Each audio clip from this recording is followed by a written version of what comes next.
Alrighty, guys, welcome back. Looks like we are on quite a delay.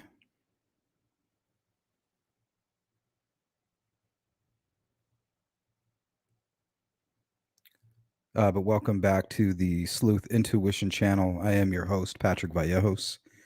Today we will be doing part 4 of everything pertaining to Abby and Libby's case out of Delphi, Indiana.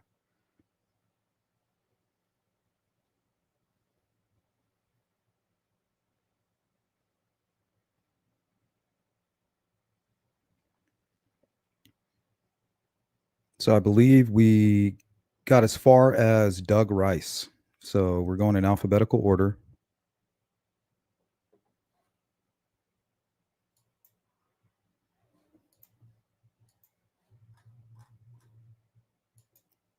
Let's all give a warm welcome to Carrie Summers. Welcome to the Sleuth Crew. Glad to have you over at Members Only. Thank you for supporting my channel. Christine, welcome. Motive, Night Shadow, H. Nixon, Don, good to see you, my friend. Rain Dancer, Yankee Ghost, happy Eclipse Day. Yeah, we covered a little bit of the eclipse on channel 2.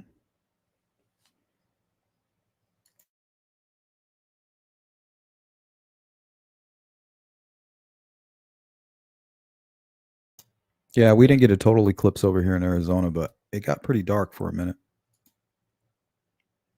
Good to see you, Candace. Patricia.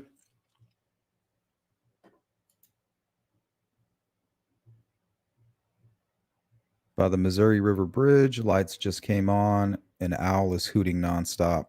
He's probably pissed. Like, what the hell?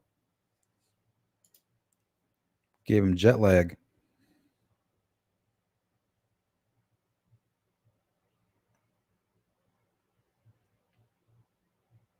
PRK laser surgery. I hope you're feeling better. What's up, Cindy? Sensei. Kara, good to see you. Oswego, Oregon. Shout out to Oregon. Brad, what's up, Brad? Farmer, I survived the 2024 apocalypse. Not yet, buddy. Not in the clear yet.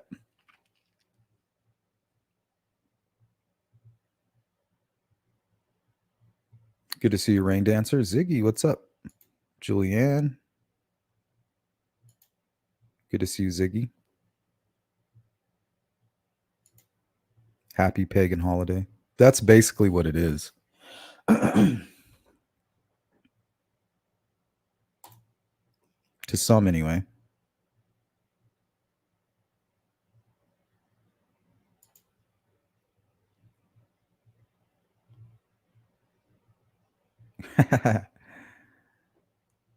Some epoch stuff.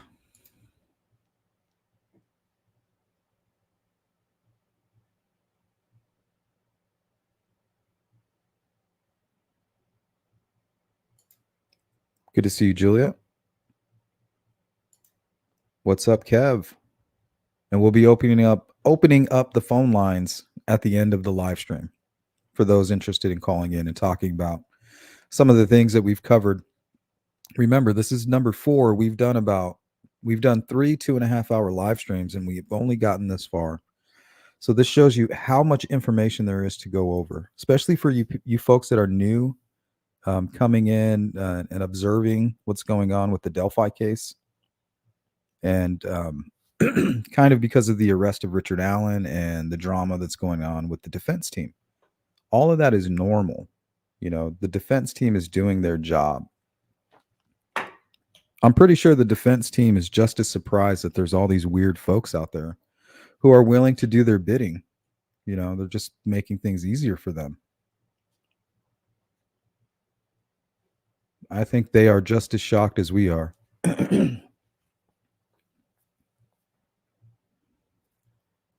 Good Good to see you, Kev. Fire and brimstone.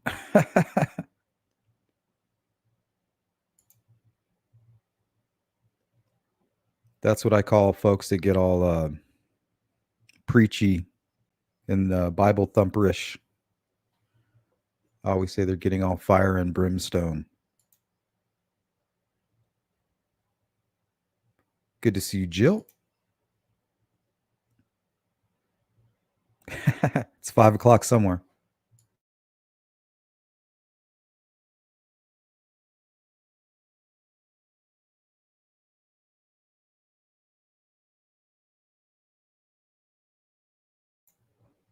Good to see you, Cheeks.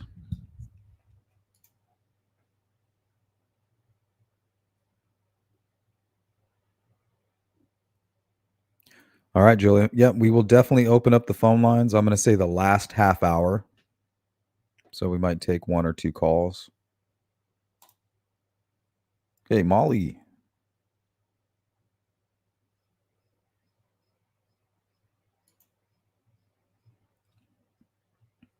Mir or Mur.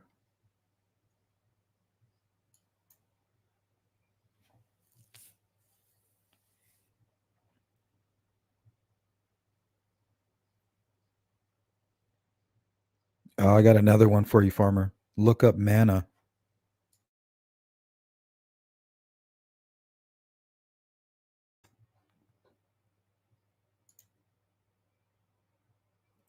Don says, well, that was a nothing burger. What, the apocalypse?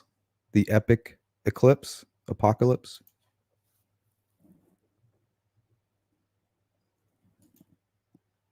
What's up, Stephanie? Welcome in.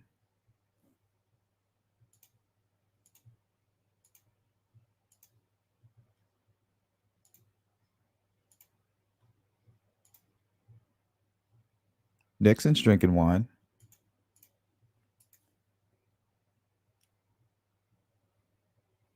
Orson Welles. I like Orson Welles.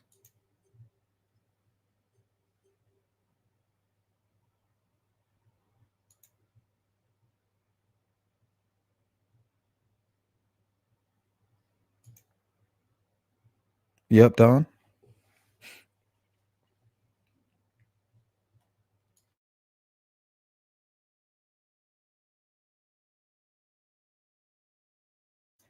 Man, I have the worst cotton mouth right now. So I apologize if I keep coughing in the microphone. Coffee seems to make it worse. What up, Saint? So we'll get going here in just a minute.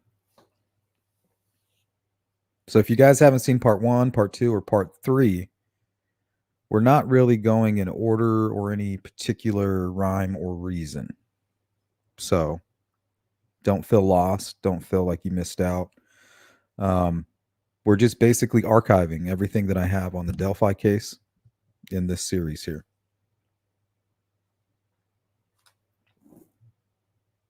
That way you guys have the full picture of what's going on. And you can't have people pulling the wool over your eyes or trying to tell you something is there that's not there.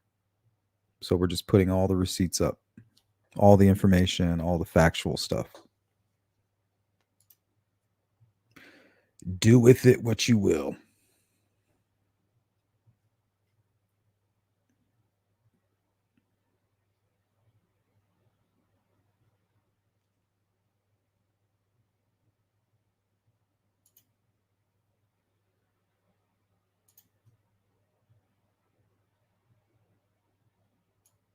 Yep, Molly. Exactly.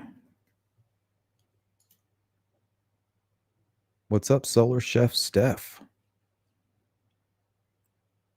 Looks like you were cooking something up in the sky today.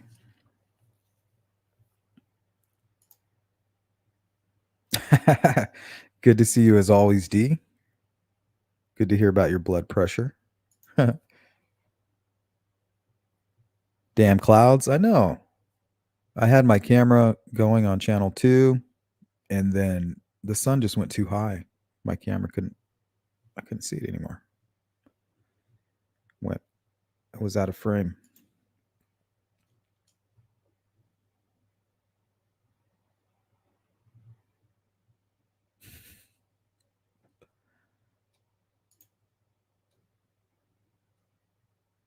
Stephanie says, "How many people do you think is involved, Sleuth?" I'm thinking at least 3.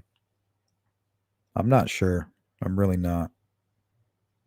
Because the probable answer is Richard Allen is a lone wolf. But when you start looking at all of the information, you can't help but ask yourself, why is he so motivated to get out there? And when you have all of the information, there's a picture that is painted of a man who is hiding.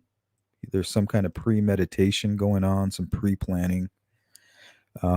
He even seems to be upset, maybe looking for somebody. For all we know, something happened the night before. The girls were up late and anxious to get out the next day. So I'm not exactly sure. We know the whole Keegan Klein and the Anthony shots and how Keegan Klein ties in with the Wabash River search, but we don't know exactly what that means. For all we know, Libby told Anthony Shots that Abby was dating an older man so that she didn't have a problem dating a 19-year-old when her friend was dating a 45-year-old, potentially, right? But that's pure speculation. All we know is that Anthony Shots was communicating with Libby. We know that Keegan Klein early in the morning, well, not Keegan Klein, we know the Anthony Shots account early in the morning at the Canal Street address logged in to 2 separate devices. And that kind of ties into a killer, right? Here, let me log you into the account. You take the phone and stalk them online. You'll know where they are, when they're going to be there. Could explain why Richard Allen all of a sudden was at the CPS building, according to the probable cause affidavit, right around 1:26, 1:30ish. And we know the girls were planning to go right around that time. So they most likely told their friends, like, hey, we'll be there around 1:30. Showed up around 1:49. So Richard Allen sees this while logged in. And honestly, you don't even need to be connected to the Anthony Shots account to probably have access to a lot of this information, especially if you're on Snapchat. We know Brad Holder was on Snapchat. I even think his moniker was like something 213, right? And the girls were murdered on 213. That's why he fell under my radar, because they first called it the Snapchat murders, and then you had all his weird Facebook stuff and his son being connected to Abby. So yeah, it does tie in, and it makes for, it's kind of like getting hit in the head by Captain Obvious. But coincidences do happen.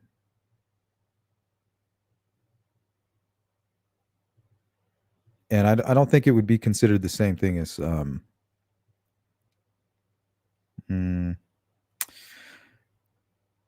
yeah, I would just call that more of a coincidence. Circumstantial. I wouldn't call it circumstantial. Circumstantial is Richard Allen being at the trails that day, matching the description, his bullet being possibly his bullet matching.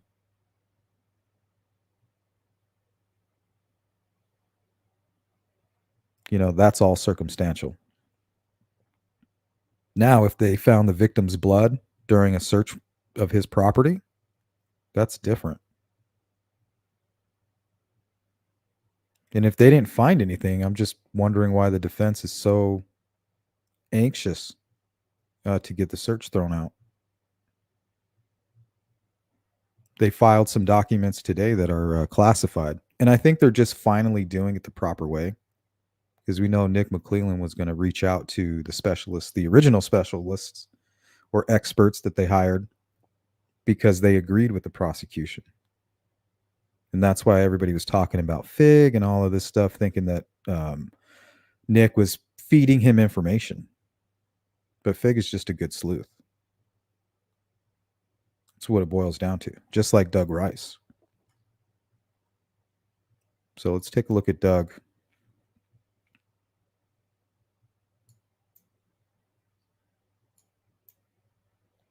So Doug says here in a communication, this is exactly what the young witness I spoke with on several occasions described seeing. So Doug was light years ahead of everybody. He was boots on the ground. He was breaking open doors. You know, he was pretty much on par with law enforcement. He knew all the witnesses. He had spoken with them. He had gained their trust, and he had protected them very well, and only really spoke of the pertinent information like this. So I know you've all seen this sketch go around. Doesn't that look like Richard Allen with his mouth covered? Now, if you tell me that this does not look like Richard Allen, I know damn well that you're lying. Because if you put a hat and a hoodie over Richard Allen's head and covered his face with a scarf under his nose, that's what you have right there. So you guys are going to see when they go to trial, those witnesses are going to be like, do you see the man in this courtroom? Guess what they're going to do? They're going to be like, yes, he's right there. Well, why didn't you realize this before?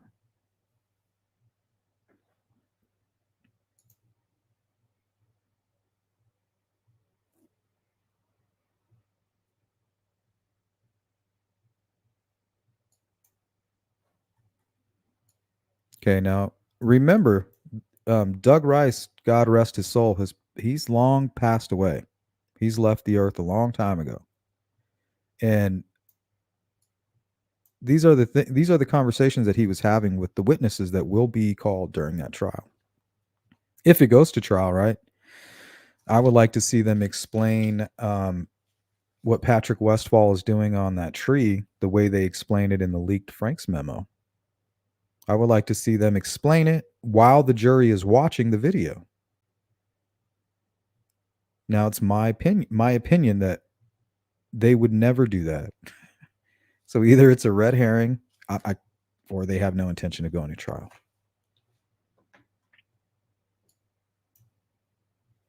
Okay, so Doug Rice says short-billed hat with a hoodie pulled up and a scarf below his nose. 40s to 50s. You guys are explaining Richard Allen to a T here. And around her height, which was 5'6", 5'7". So pretty short. And I'm 5'6", and yes, it is very short. And she was the one whose description was behind that first sketch. But as you can see, law enforcement took their own liberties with it. So this is what she provided. The older looking sketch that was disseminated to the public is what law enforcement gave. So, of course, they had other witnesses. They had the muddy and bloody lady. And then they probably had their own image analysis and take on what they're looking at in Libby's video.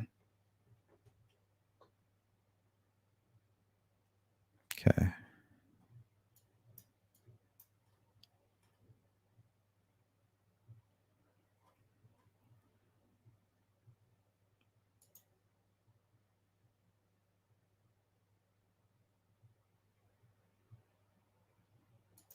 Good to see you, Jill.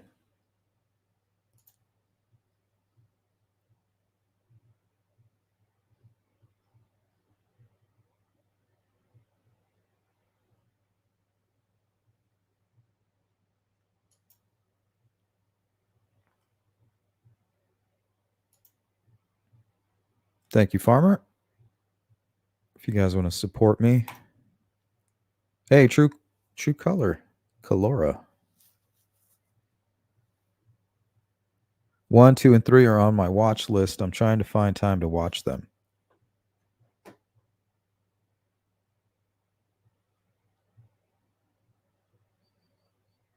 Okay, so here's another interesting fact about Doug Rice. So this same witness that he's talking about here, This young woman, I think, is also talks with also speaks with Hannah Shakespeare in her Lost documentary. I'm not sure if anybody where to find that or where it is anymore. Last I checked, it was on Fig's channel. But he met up with this girl and he showed her a lineup that he put together. But here's what he said about the sketch. I guarantee you she gave what I posted to law enforcement within the first few days. And when they released it 5 months later, law enforcement had changed it, and all of the changes were just guesses. And obviously doesn't seem to have ID'd the killer. They should have used this. I mean, it looks just like Richard Allen.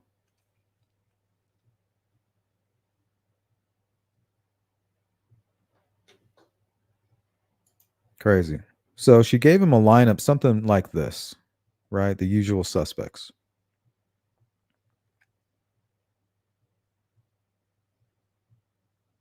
Well, this gentleman right here is actually connected with Libby's family. Libby's aunt, her wife, this is her basically her father-in-law. And back I think in what was it? 2006? Don't quote me on that. A while ago. He's already served his time and he's been out of prison for a long time, but he did a very violent assault on a young person. It was a sexual assault and he stabbed the person or cut their throat somewhat. So very violent man. But the interesting thing about him, and his name is Jimmy Duval. And I'm sure they questioned him, got his alibi. So, but very interesting thing is that Duval looks a lot like Richard Allen. Like they could be brothers. So the witness goes, well, the closest one would be this one right here. And she circled Duval. Now I want you to see this side by side right here. She said, I'm not saying it's him. I'm not saying that's the guy. But out of all of them, this one is the closest to the guy we saw.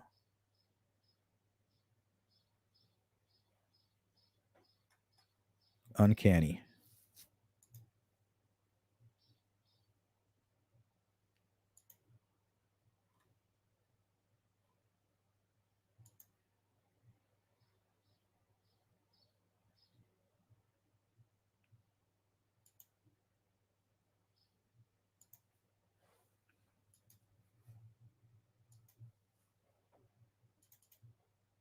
All right, let's move on to Elvis Fields.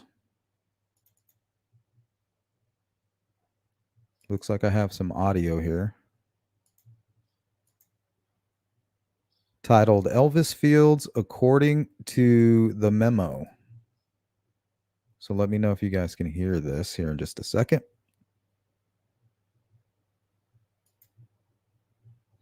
Alrighty, this is Can you hear that? memorandum.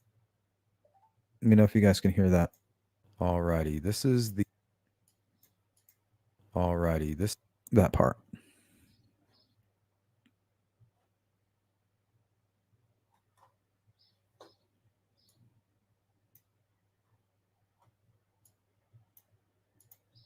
Thank you so much, Molly. And let me pop this up on the screen for you.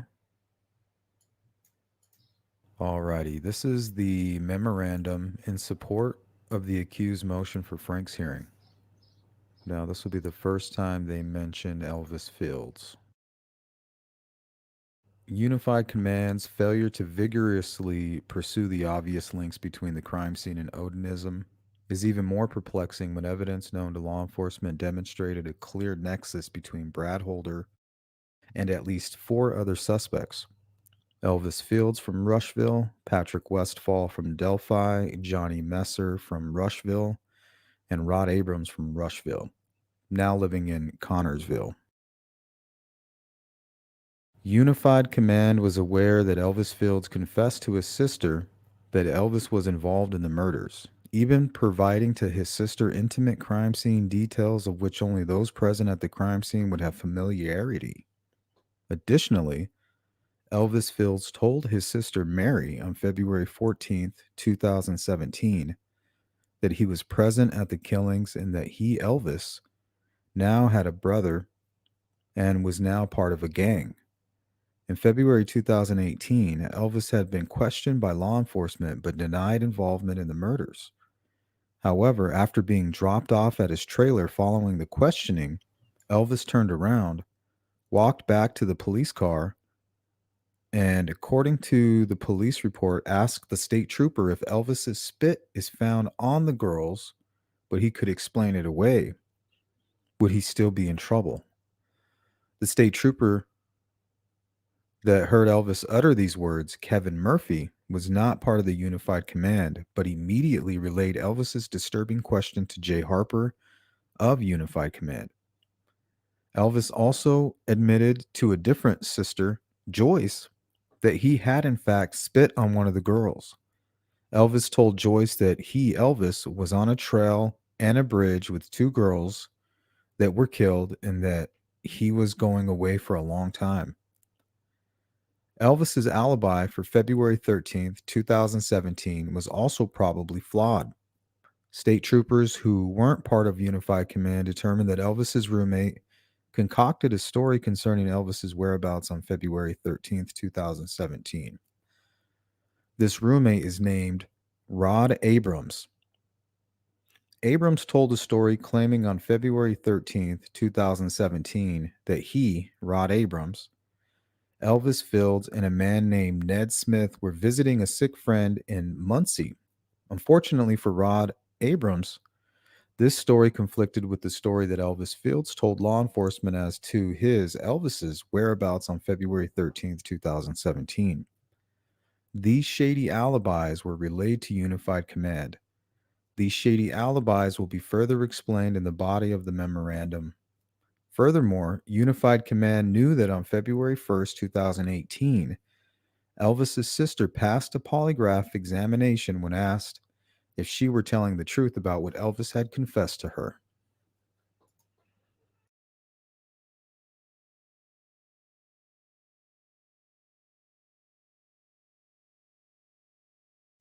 So that's how Elvis Fields ties in. So I don't know. I don't know what that all means. I believe that he said those things. I believe his sisters are being honest and they truly care and they're very suspicious of him. But remember, guys, I've been covering this case for almost 7 years. I've had family members who have reached out to me and swore on the Bible, swore on their children that their loved ones or their a family member was the bridge guy, or they thought it was. And remember, there was a woman that was completely out of her mind. She killed her own son, Maddox, and shot her husband because she thought he was the bridge guy.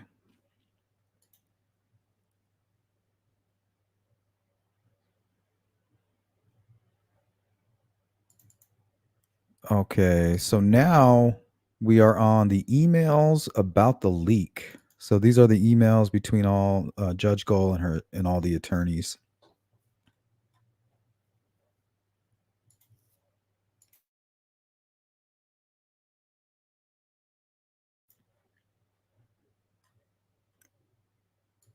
So we're not going in chronological order.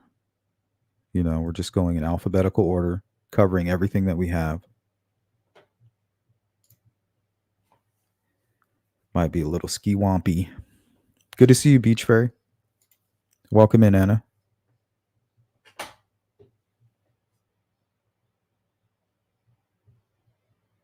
5,000 snow geese on the river, no more.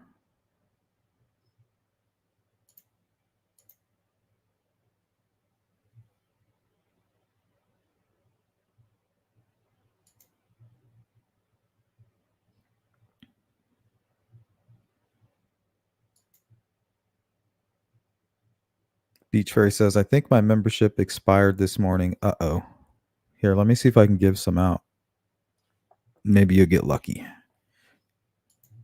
Because we are going members only this Wednesday.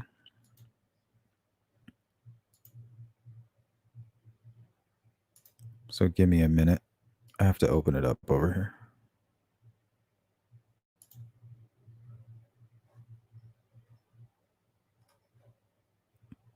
So usually if you guys type a comment in, like if you want to become a member or you're not a member, I think if you type something in the menu bar right here, I think it'll select like the last 5. Welcome, Yankee. Welcome to the Sleuth Crew.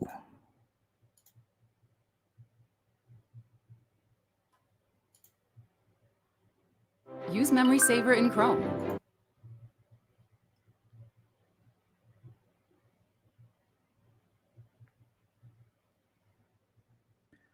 All right, good job. That's how you do it. Let's see. Membership gifting. It says I have 10. Well, I'll gift 5 right now. Boom. Let's see who the lucky winners are.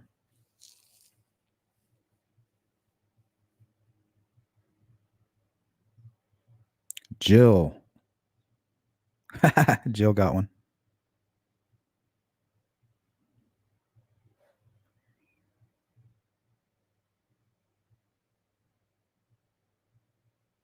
Nope, missed you, Beach. Little one got one. Good to see you, little one.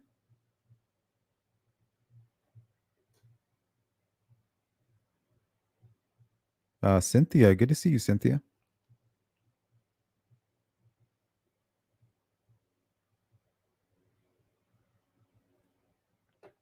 Hold on, Beach Fairy. I got 5 more. Hold on.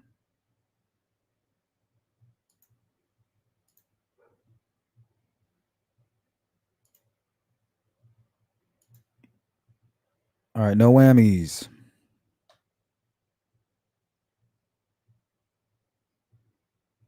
Jill. Nope. Missed you again. Doris. Outback.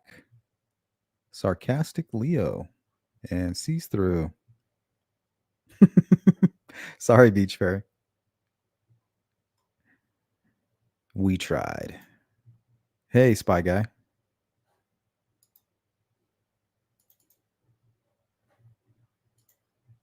All right, let's get into these emails. This shit is urgent. So they CC'd Slick Nick, Brad, and Andrew. Like, dude, you guys are fucking up.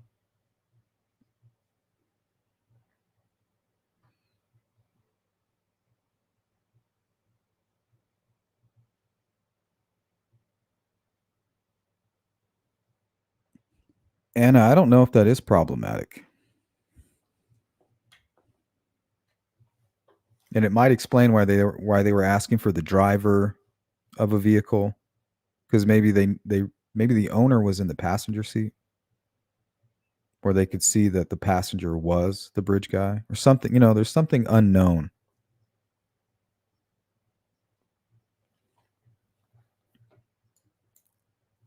And I think that's the big part of all the mystery, and why things seem like everything's going through like some kind of corrupt filter, is because they're trying to protect an open investigation, and there might be a much more dangerous person out there.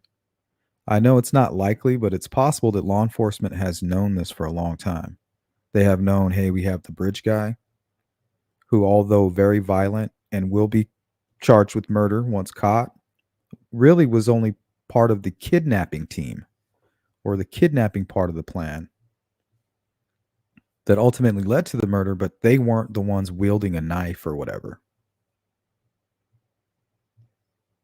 So people ask, well, how, if they knew it was Richard Allen and they were talking to him in the 2019 new direction presser, why would they let him just run around free? Well, they let Keegan Klein run around free, probably for the same reason in this scenario they would let a Richard Allen run free, because they're trying to capture this much more intelligent creature, somebody who's really able to evade and maybe even intimidate those involved.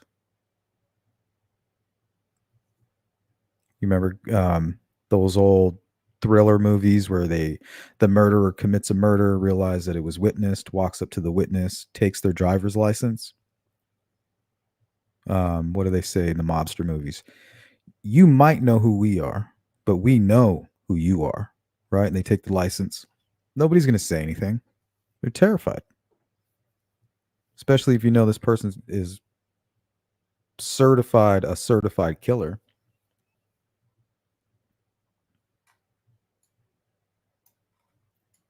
Okay. So Judge Gull says, this is beyond tragic. Once again, I'm at a loss for words. I'm deeply concerned that Mr. Allen's defense is being compromised by all these recent events. Right? Thinking about Richard Allen, like legitimately, the judge, it is her job. And it's disgusting to see people miss how great of a job she's been doing to protect Richard Allen. Nobody is giving her that credit. And I'm not kissing her ass or worshiping her. I legitimately think she's doing a good job. I will have my staff schedule a hearing in Fort Wayne for next Thursday, October 19th, 2023 at 2 p.m. to discuss these recent developments and the upcoming hearing on October 31st. I will have a transport order prepared to get Mr. Allen to the hearing. Please arrange your schedules accordingly to appear in Allen County Superior Court. Mr. Rosie and Mr. Baldwin, please cease work on Mr. Allen's case until we meet on the 19th. So it's almost as if she's attempting to suspend them. And I don't even know if she can do that. But that is, she's trying to indicate like it's not going to be good for you guys. Like I pretty much already made up my mind. Now, this is from Nick McClelland to Judge Gall and CCing the defense team. Judge and gentlemen, it is currently 3:53 a.m. and I just got off the phone with ISP. From the phone conference that the four of us had on Tuesday afternoon, October 10th, Andy Baldwin informed us that Mitch Westerman went into his conference room sometime in August and took pictures of evidence in this case and then leaked or forwarded those pictures to an individual by Robert Fortson, then leaked or forwarded them on down the chain, and eventually it was made public that the documents were leaked. Robert Fortson lives in Fishers, Indiana, and is employed as a civilian, Title 32 technician at the Fort Wayne U.S. Air Force Base. As part of the investigation, an ISP detective went to the Air Force Base in Fort Wayne to interview Robert Fortson on Tuesday afternoon to get a statement from him about the leaked information. The goal was to, 1, gather the photos that he had and make sure they were deleted from his phone, and 2, find out who gave him the photos and who he gave the photos to.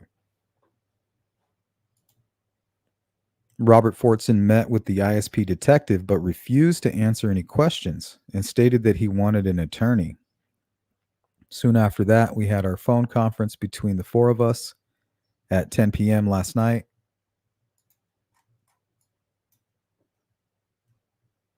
Robert Fortson committed suicide, 1 self-inflicted gunshot wound. He is married and has a teenage daughter. The initial information that I have is that his wife stated that he was worried sick about being in this situation. And the last info that I have is that Robert stated to his wife that if I just be honest or come clean about where I got the photos, I will be okay. That's true. I am not sure if this is the appropriate way to notify everyone of this, but it is 4 a.m. and this is the latest in the bizarre twists in this case. This is getting serious and way out of control, gentlemen. If you have additional information about this leak, please forward it on to me or ISP Detective Holman immediately. I do not want to get another phone call like this that Mitch or somebody else involved in this leak has hurt themselves or someone else.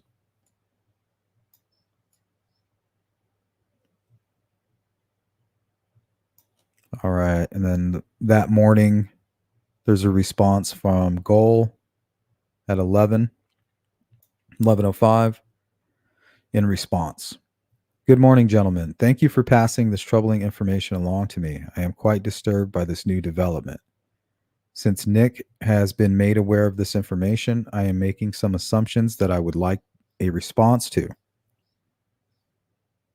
1. I assume that law enforcement is investigating. I assume the local contact creator Rick Snay has been interviewed. I assume the individual's name Anya and Kevin have been interviewed. I assume law enforcement has demanded the return of the photographs in the possession of Rick Snay, Anya, and Kevin. I assume that Brad and Andy have provided the name of their staff member and the uninvolved third party to Nick for interview by law enforcement. And this is where she kind of outlines her stance. I recall our communication back in December of 2022 regarding an email from Andy to Brad which contained discovery information, but was sent to the wrong Brad in Andy's address book. Was it? Was it though? Because that right there, that's negligent. Has that individual been interviewed? Could that be the source of the leak? I am also recalling a bill I received from Brad and Andy for duplication of exhibits by a vendor which is disallowed. Is it possible that vendor is involved? Brad and Andy should share the name of that vendor and that date that vendor was hired to Nick and or law enforcement for investigation as possible source of the leak.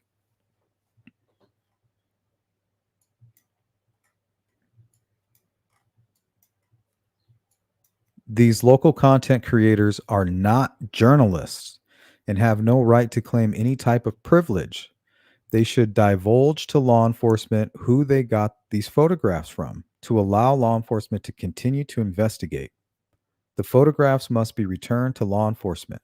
If they refuse to turn them over voluntarily, I will issue an order directing the immediate return or they will be subject to contempt of court. Yeah, that's serious. That contempt will result in an immediate arrest and incarceration until such time as the photographs are returned. This is a drastic measure I should not have to take, but will if necessary. Each of you have numerous staff and assistants helping you with your work. I am also assuming that you all trust those individuals to maintain the integrity of the case and that you are confident none of those individuals are involved. Please let me know at your earliest convenience what your thoughts are about moving forward. Judge Gall. Then here comes the defense team chiming in. Brad Rosie, basically like 7 hours later, 6 hours later. They've had time they've already made their decision on what they're going to do. And we've watched that play out. Good afternoon, Judge. Andy and I wanted to touch base with you before the end of the work week. The issue revolves around the possibility that some of the crime scene photos have been leaked. Oh, thanks for reaching out to me, bro. So to speak, and are in the hands of the public. There is most certainly a photo of the F tree that is floating around in public. The photo itself is not overly disturbing, but the concept that it is in the hands of the public is of concern. Of greater concern is the fact that a local content creator by the name of Rick Snay has apparently communicated to the public that he has copies of the crime scene photos. I am attaching a copy of the communication that was forwarded to one of our staff members by an uninvolved third party. We just learned of this in the last hour. I immediately called Nick and informed him of the circumstance. Turns out Nick has known about this for the past 24 to 30 hours or so. He informed me that they are looking into the matter. The primary purpose of this email is to communicate our concerns with the situation. We most certainly did not leak this information. Yes, you did. We wanted to make sure we got out ahead of this and informed the court. Well, you're not ahead of it. You're behind. As well as Nick, in the event these pictures found their way onto the internet, and they did, and they're still being showed till this day, and they're still being passed around. This might be circumstance which requires the court's attention. I say that in terms of conducting some inquiry into the source of this information leak, Otherwise, Andy and I are both available for a phone call if necessary. Nick informed me earlier that he too is available for a phone call throughout the weekend if necessary. We await your response. Okay, this is when all the bullshit started, guys, because that is trash right there. No respect for the court at all.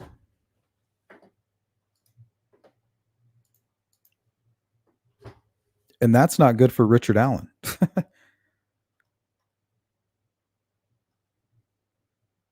Thank you, V. Oh, we got 5 more from Solar Chef.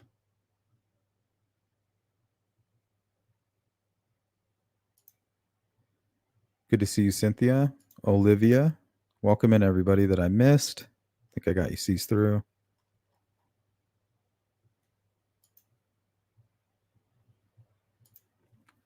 The Saint says, I think they have so much on Richard Allen, we know nothing really. I don't know if they have a whole lot more, but if they did, we know they're waiting for trial to provide that information. They're going to provide it to the judge and the jury and the defense. Like, here you guys go, beat that. We know that if they have anything more, the defense team is not going to go out and advertise about it. They're too busy trying to distract you guys. And it's amazing to see all the folks who just eat it up. That's the amazing part of it all, really.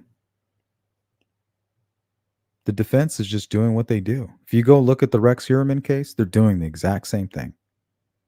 It can't be my guy because it was somebody else. I mean, go look. It's almost identical. That's what they're supposed to do. It's you who isn't supposed to eat it up. And that goes for the prosecution stuff too. But we know that already went through a process and we're waiting patiently. The burden is on the prosecution to prove that Richard Allen is a guilty man. They have not yet had that opportunity. So how can you say he's innocent?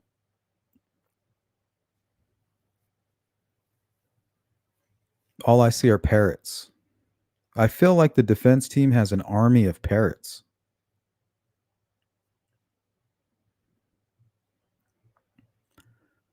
Fly, my parrots. Do my work. Thousands of them just go out to YouTube. Repeat my bullshit. And like I always say, there's some truth in there. There might even be some truth to Richard Allen saying somebody's threatening him. The lie is that it's these guards, right? Some Odinist guards. But he could be telling a half truth. Like, yes, I was threatened. You know, this person even knew I was interviewed and came visit. Maybe the real killer came and visited him. Like, dude, I know they're on to you if you say anything. So how does he snitch without snitching? He tells a half truth.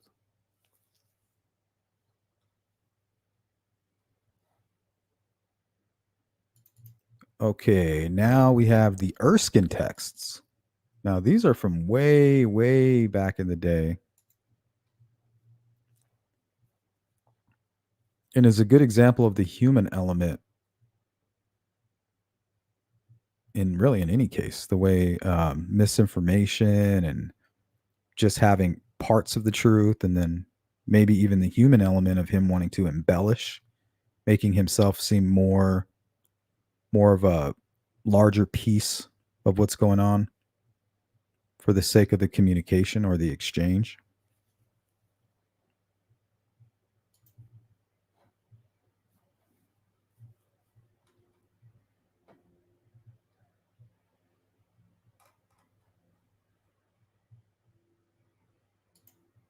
Thank you, Zoe. Did Beach Fairy get any of these memberships that went out? Yeesh. So again, I want to welcome Carrie Summers to the Sleuth Crew. Yankee Ghost, welcome. All these folks that got hooked up by me, V, Solar Chef Steph, and Zoe.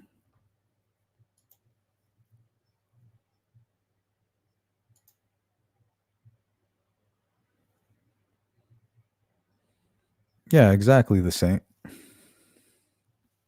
It's all these drama queens and these echo chamber attendees. They don't they're not here for the truth. They're not here for any of that. They're here for the camaraderie,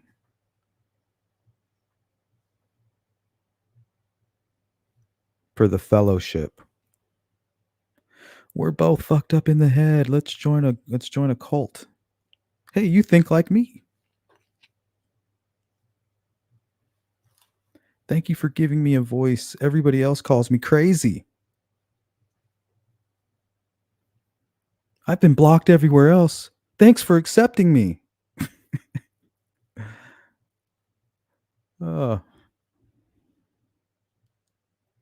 welcome to the loony bin.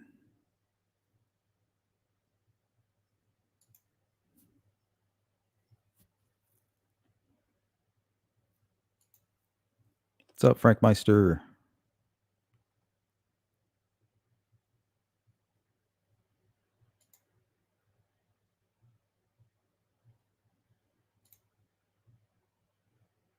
Yeah, that doesn't sound familiar. Well, let's see what David Erskine was telling somebody. He obviously didn't know this conversation was going to be made public. And it may have been somewhat devastating to the case. Says no. Well, definitely made. If Richard Allen's guilty, when he saw this online for the first time, he was probably like, "Oh shit." So he says, "No, I'm fine. Me and my other sister's boyfriend are the ones who found the girls." Tuesday, not much worse you can show me.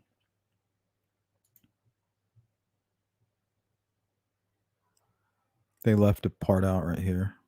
Not even close. Okay, so this is a sick rumor, and I'm sorry to have to show you this. Thanks for letting me know. Says, no, that's not her, nor Libby or Abby. Was placed there on the ground like a doll. Hood up, hands folded, wearing the same clothes as the pic from the bridge. Which is not true, right?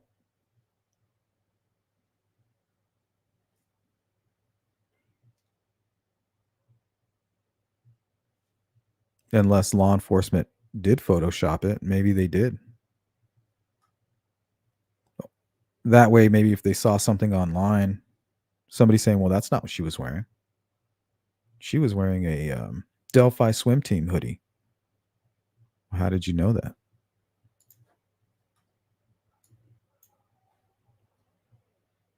So that's pretty accurate here.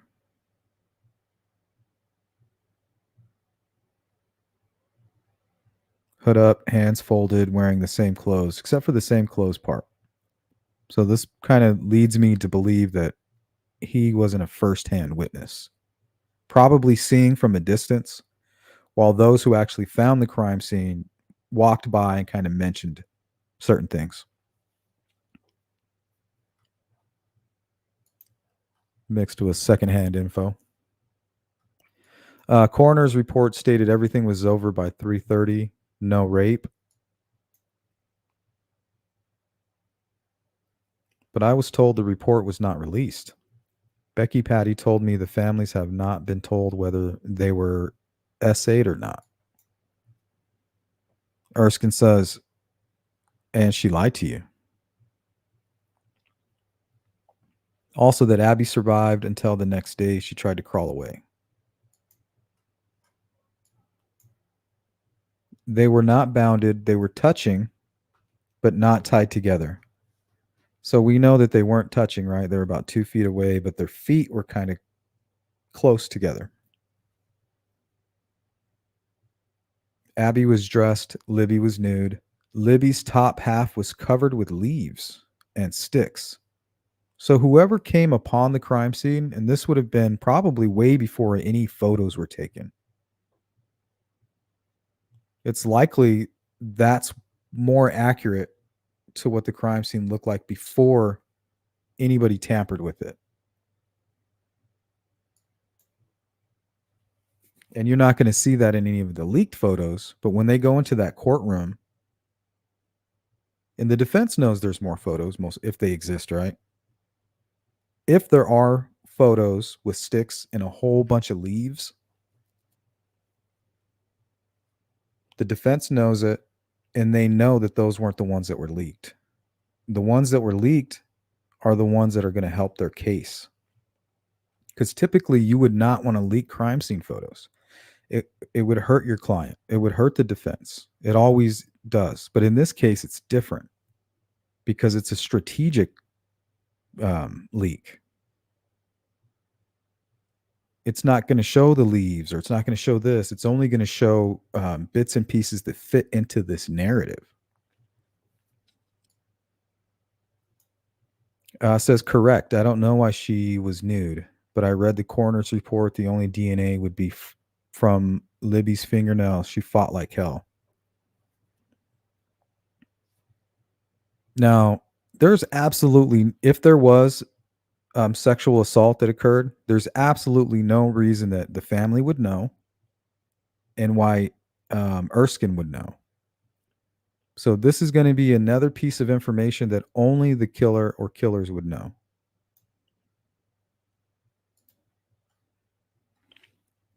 And they say he says, whoever did it targeted Libby for sure and knew what they were doing with Abby. It was personal with Libby.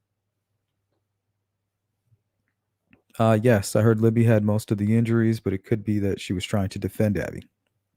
She was bigger. And that could be possible.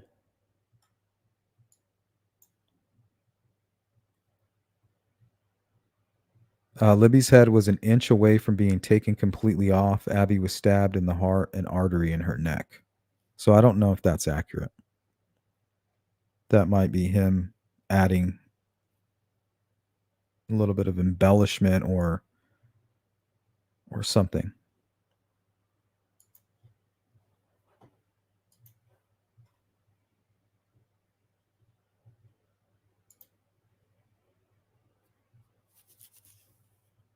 Julie says Erskine 100% never thought these texts would get so viral, which another reason to highlight the human element. Exactly. On both sides.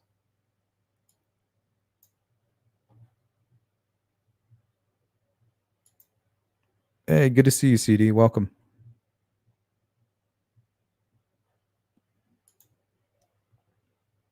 Okay, let's go into the evidence that was presented as far as sketches, audio.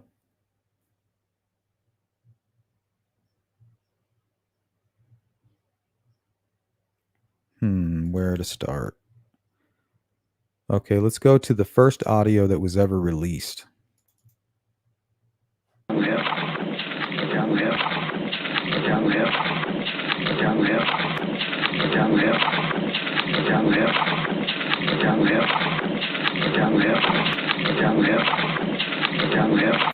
So he's definitely saying get down the hill.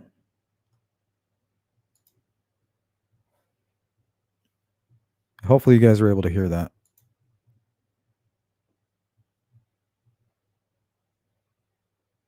Okay, here's a Richard Allen comparison.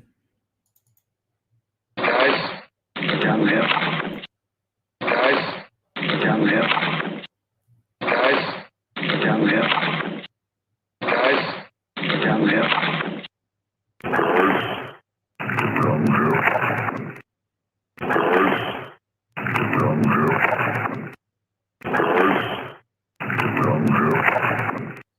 Gabe snap.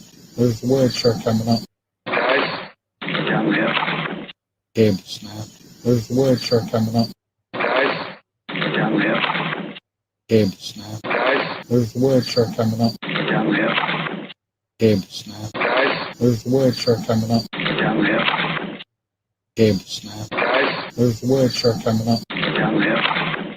Gabe snap. Guys, There's the word shirt coming up. down the hill. Beach Fairy says, Sleuth, do you still have that recording from Richard Allen's voicemail? Yep, just getting ready to play it right now.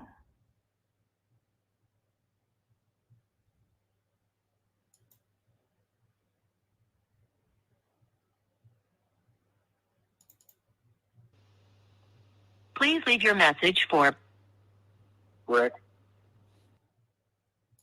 And then I did a comparison. Rick. Gabe, snap. There's the wheelchair coming up. Guys. Down left. Rick. Guys. Rick. Guys. Rick. Guys. Rick. Guys. Down left. Gabe, snap. There's the wheelchair coming up.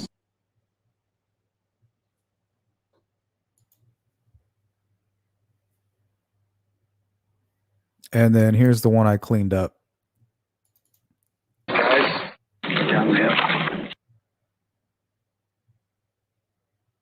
Guys. Down left. Guys. Down left. So I'm thinking when he says guys, he's probably pulling the gun out of his pocket or out of the holster or out from underneath his jacket, showing it to them. Right, guys? Like, you see what I have, right? And they're like, "Oh, he has a gun." And then he's like, "Get down the hill."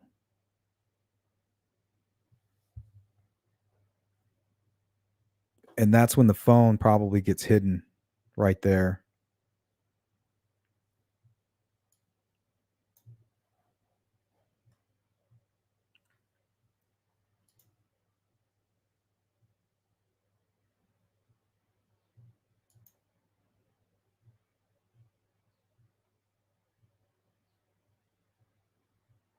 Stephanie, apparently during his confession, he states that he did. And that's what everything is about currently. He apparently told him that he did. It was SA motivated. And he killed them to silence them. Doesn't mean it's true. At least that part.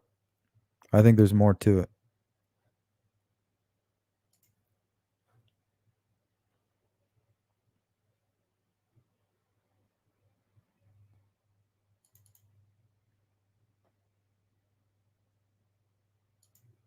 Now, here are all the different sketches that were involved throughout the years.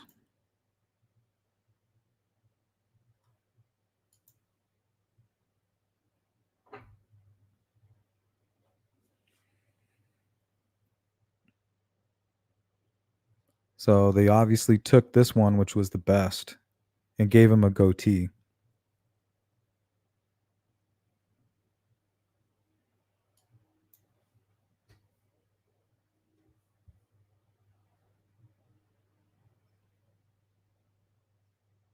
But if you see this one here, it looks just like Richard Allen, and so does this one.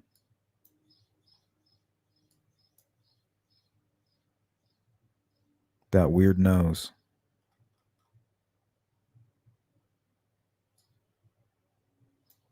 But apparently it was the muddy and bloody witness driving down 300 that said, well, his eyes aren't blue, which kind of means like they might be a grayish or a weird green, something that you might consider blue, but more of a grayish color. That's a good way to describe Richard Allen's eyes. They're not blue, they're more of a gray.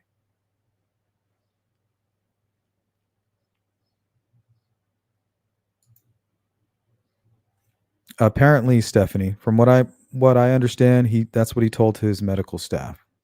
That the reason I did it was because I was sexually assaulting these girls and I didn't want them to tell on me.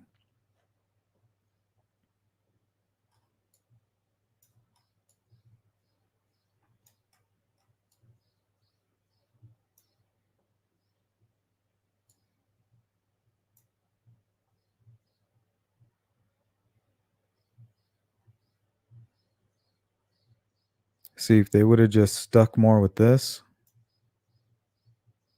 man, I mean, it looks just like Richard Allen. It's crazy.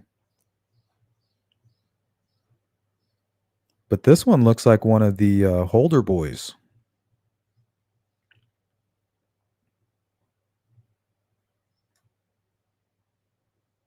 Except for like the whiskers and shit.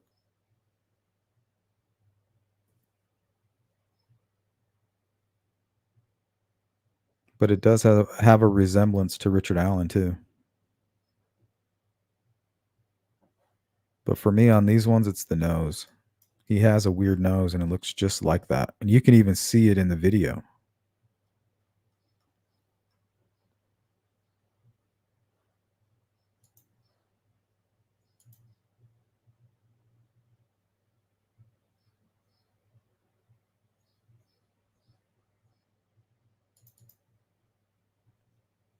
Here is the video that was provided by law enforcement on the ISP website. Loop that.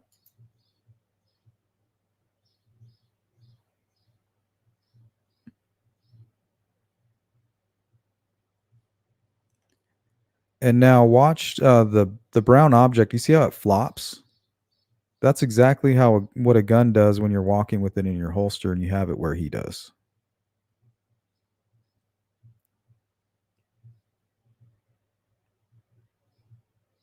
It's the weight of the gun.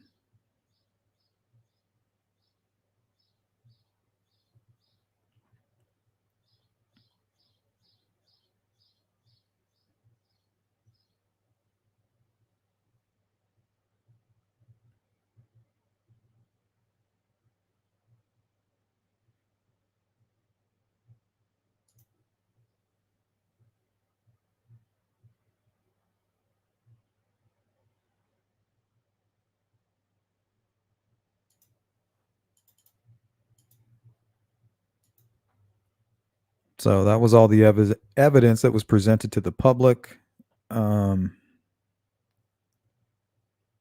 Sketches, audio, video.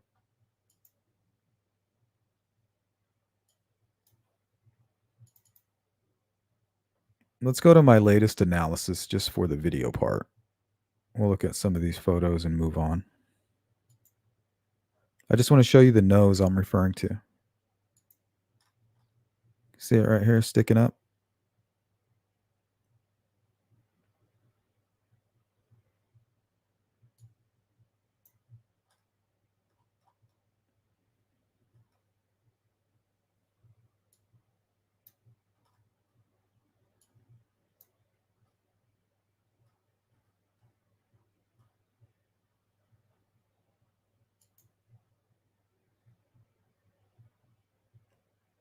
Now you can see the tip of the gun here, and they've tried to block it out. But you can see the empty holster. Maybe even the gun, one of the frames caught the gun still in it. But you can see it right here. Now at the same time, he opens his mouth. See the motion here? That's why I think he said guys right here. And you can kind of see Richard Allen's face right here. See it? Sunglasses up on top.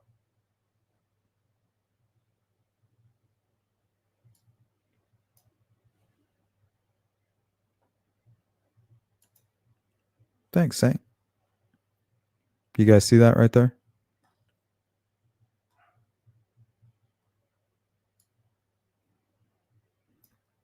Kind of how he has his head covered here. Something under his chin. But you can see Richard Allen's whole face right there.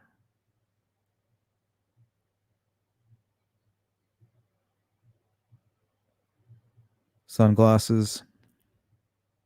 And then the head covering.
There's a nose again.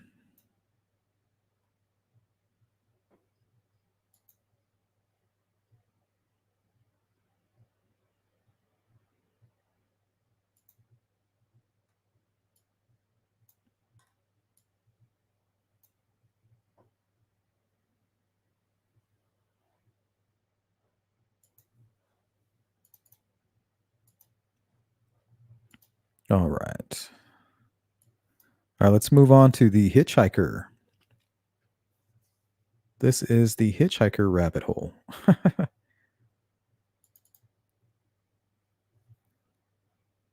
Okay, I think this is where it all began.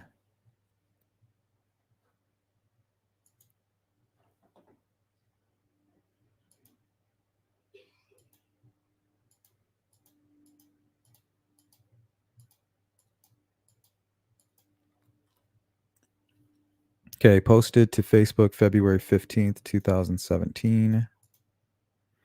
I wanted to say that I did already call in my tip a few days after it occurred, but wanted to ask you all to try to think back to the evening of 213. Were any other members possibly traveling on the new 25 northbound around 8 p.m. between Lafayette and Delphi?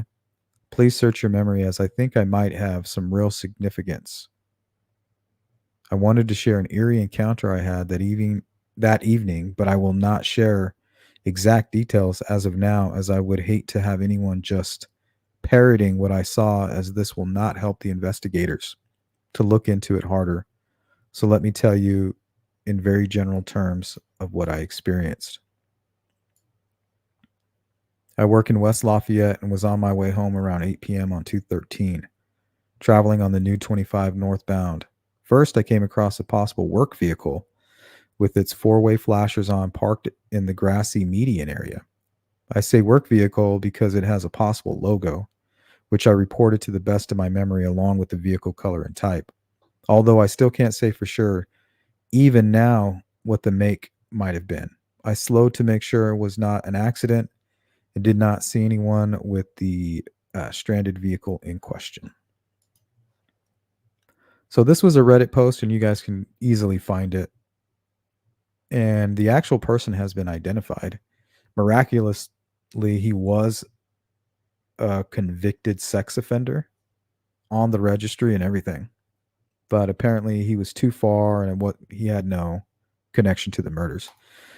But because of the Muddy and Bloody witness, law enforcement took this very serious, and so did local news. And this kind of gave us hints as to what witnesses might have seen. Behind me is where the two teens were last seen alive. Today, we found a bundle of flowers near the Monon High Bridge to mark the spot. Now, this afternoon, as many as 35 investigators are looking into tips and leads that are coming in. State police say that no tip is too small in solving this case. Now, authorities tell me more than 100 tips have come in since they named this man their suspect in the double homicide yesterday. Now, this picture taken along the trail where Abby Williams and Libby German were last seen 1 week ago on the trail system east of Delphi. While they won't discuss the evidence, state police believe this is their suspect, although they still have not identified him. Police are not sure if the man remains here in Delphi, but today they tell us they are looking at several theories as to who and where he is. We're checking all of our leads. We're asking people that, that were driving down the Hoosier Heartland that might have saw a hitchhiker or somebody walking. We're asking people that would live in Logansport all the way to Lafayette. If they saw somebody around that late afternoon, that evening of Monday the 13th, if they saw somebody walking down the roadway that just did not look like they should be there, or they're just a hitchhiker, we would like to know about that person. Now, the tip line is right there at the bottom of the screen. Now, today I spoke to a woman who was good friends with Libby German's family. I asked her how she's feeling after police named that man in the picture a suspect in this investigation. You're going to hear from her coming up tonight at 5 and 6. So now we know exactly what we were looking for. The witness saw somebody who was muddy, bloody, whatever, suspicious person walking away from the bridge down 300 towards the Freedom Bridge, away from the Monon High Bridge. So back towards the CPS building. We didn't have those details back then, but we knew there was something to this whole hitchhiker stuff.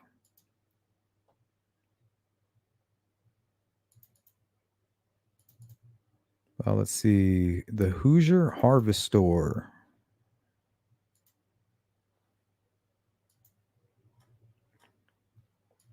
It's like some storage units.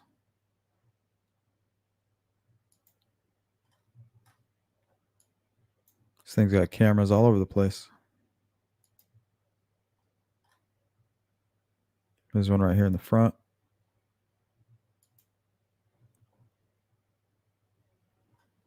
So the camera that is in question would be the one right here. And I guess you really wouldn't get the best view of a vehicle. You got a nice big tree blocking your way right here. So really right about this area.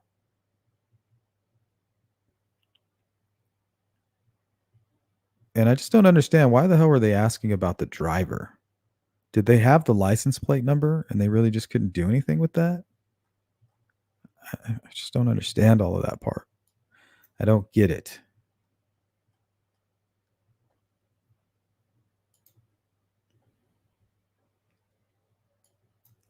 So this is where the bridge guy walked up from the CPS building up this way and would have ran into those witnesses, the 3 witnesses, those girls right here. This is where the first bench is. So they took a couple photos by this bench and started walking this way. And here comes Grumpy, right? Somebody was having a bad day, walking with purpose.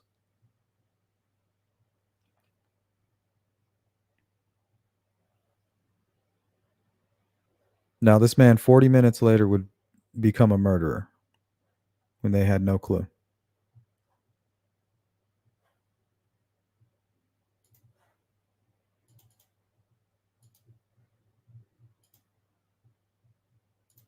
Okay, let's move on to J. Kyle Keener. Now, J. Kyle Keener worked for the Tribune, I believe, right? And he may even be one of the early leakers, but I think I know who it was. I don't think it was J. Kyle Keener. It may have been him because there's rumors that early on he took photos. We know for a fact that J. Kyle Keener was on the bridge before the girls were discovered. He was there around 9:30, documenting the search for the girls. So he could have very well have been there when they were discovered and took some photos. He had a very high-powered lens. And the rumor was that he actually posted it on his social media, the actual crime scene photos, maybe for like 15 minutes, and then took them down. But I don't know if that's true or not. They could even be getting him confused with another journalist that was on scene as well. But here's one of his photos here.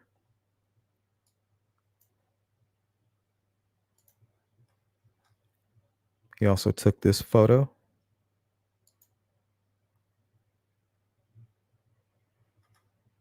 This one as well.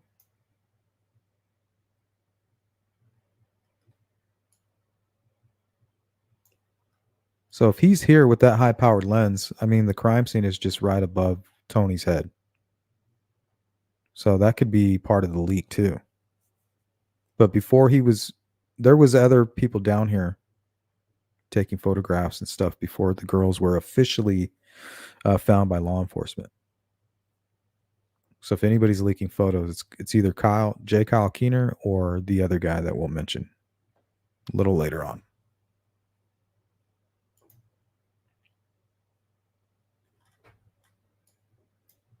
So it looks like he's investigating this area. You can kind of see some footprints.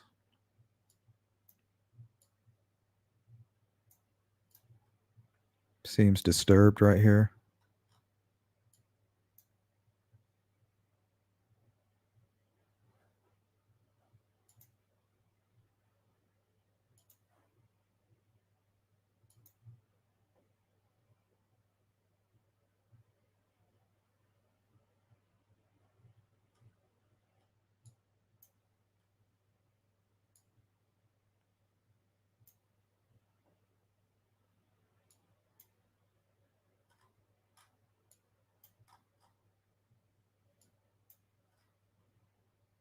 Now, the clothing was found much more down the creek here, probably another 30 feet to Tony's left.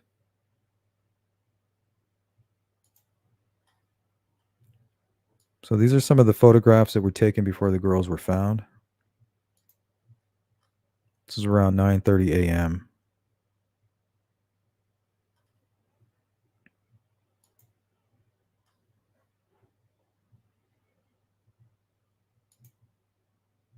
What's up, Andy?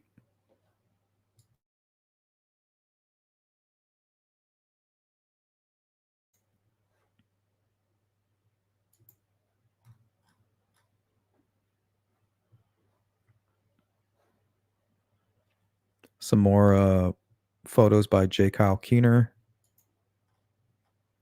Something he posted on his Twitter. Tried to reach him. I don't think any of this is current. Oh, here we go. This is the rumor that I saw by Stupid Eyes Me. 3 years at the time, so now about 6 years ago. J. Kyle Keener also put a photo of Libby and Abby's crime scene online, I believe within 24 hours of them being found. The photo showed a medical investigator at the scene and included a view of the crime scene just beyond him. It was quickly taken down, but there were people who speculated about Keener's reasons for posting it. He was a professional photographer working for the local newspaper, so one would think he'd know you can't put graphic murder photos online during a new and ongoing criminal investigation. P.S. I didn't see the photo myself, but I was following Abby and Libby's story from the day they went missing, and I remember that people were shocked at his poor judgment. See, I remember hearing about that. So when I found this, it was kind of confirmation that maybe it did happen. Maybe it didn't happen to J. Kyle Keener, but somebody or a similar situation. And this is what he posted to Twitter shortly after the girls were found. He says, "It has been a tragic day in Carroll County, Indiana, the scene of a double murder. One thing they never teach you in journalism school is how creepy it feels to have to cover a homicide. For several hours, I photographed the search for two missing 13-year-old girls. This type of endeavor is stressful for the searchers, the first responders, and also the media at the scene. Detectives found the bodies of two missing teens near a rural hiking trail below an abandoned Monon High Railroad bridge. The bridge itself is incredibly beautiful, making it difficult to witness a horrific murder scene so nearby." Now pay attention to this part here. And remember, he has a very high-powered lens. He says, "From 75 yards away, I could see girls' clothing in Deer Creek, east of the bridge, and knew full well that the girls were found nearby." And when he says full well, I mean he knew full well. To walk in a place that a murderer had walked only a handful of hours earlier is extremely upsetting, but as a journalist, it is part of the business that simply needs done to tell the news of our area.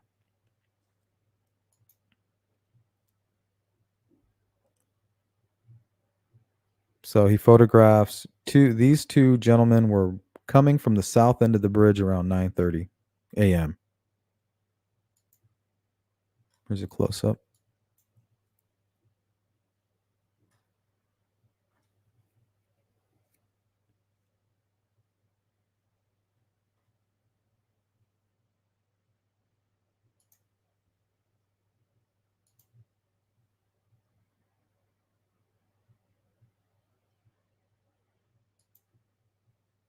Here's the timestamp. 9:14 a.m. is when he posted it. The two missing young teen girls were hiking near the Monon High Bridge, where two searchers looked for them near noon Tuesday. And they're coming from the south end. They didn't find the girls until 12:15. So he said about 75 yards. So I knew he didn't see it here. He was standing right here on the private drive. Because the clothing was actually found over here. You can see it in the RTV6 footage. It's tied up closer to this side, the crime scene side. And he must have been standing on the private drive, photographing everything with his powerful lens.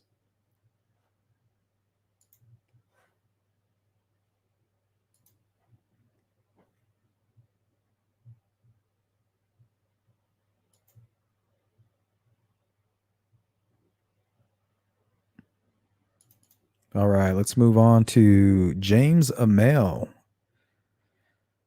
And I think this is the convicted felon who was interviewed Indiana State Police continue to during the Wabash River search. Let's take a look. He's definitely got Odinism tattoos. That's tribal of Odin's Raven. Not quite sure what this is. Looks like a 2 that turns into a 4. 2, 4. Notice, what if this is the guy we need to be focusing in, right? He's just as interested as the Odinism guy. But we look past these folks. Not saying any of these guys are guilty of anything. I'm just saying, right? We look at this gentleman and say, oh, Odinism tattoos. And there's a lot of that out there, guys, that I found. But then we don't think anything about Dave.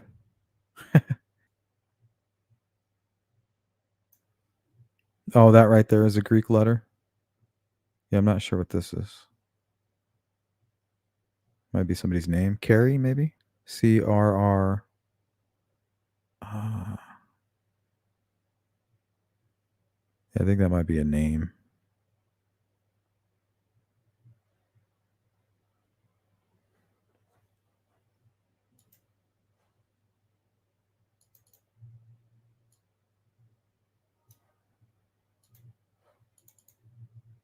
So yeah, and you can see the runes right here.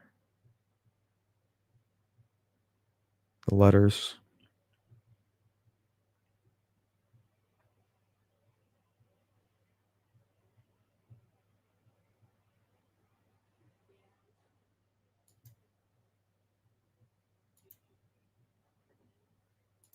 Yeah, no reason at all. But if you want to go ahead and tie it all together, right? He's got Odinism tattoos. He's obviously part of the Odinism gang that committed the murder. This is from his Twitter page. He's got the little hatchet man from Insane Clown Posse. Some scratches on his head. Unless those are more tattoos. Looks like scratches.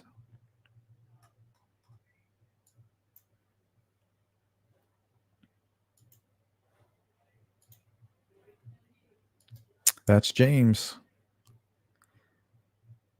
Let's look into Jan Kendall. Actually, guys, give me a quick break. I need another water. I'll be right back. Talk amongst yourselves.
Alrighty, I'm back.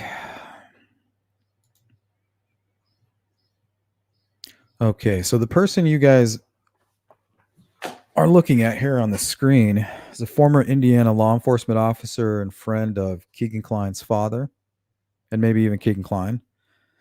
So he was kind of a part of the whole Las Vegas conspiracy when the Anthony shots information dropped, and they thought that Keegan Klein and his father, after they committed the murder, for whatever reason, they went to Las Vegas to possibly sell the photographs or the video, and this was their connection to whatever it was that they were up to there.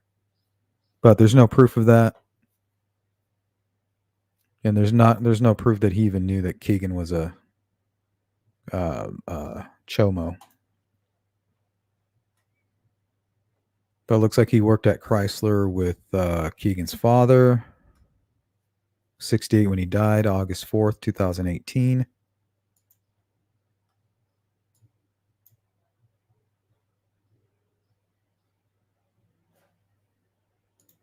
So remember, Abby and Libby were murdered on the 13th. Keegan Klein and his father went to Las Vegas on the 20th. And there apparently was a ski mask incident that happened on the 19th with somebody who was actually connected with Abby and Libby, one of their friends. So they left on the 20th, came back on the 25th. They might have left on the 21st, 20th or the 21st. Came back on the 25th. In the very moment that they came back,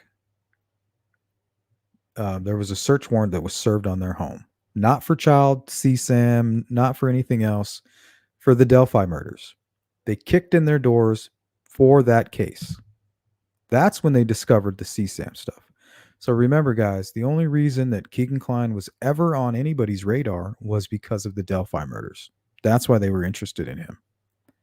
But when he went to Las Vegas, this is the gentleman that they met up with.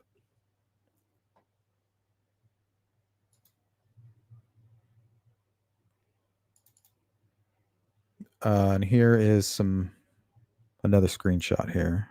So you have, looks like Tony Klein, and this is the day he passed away. I think they're at his funeral.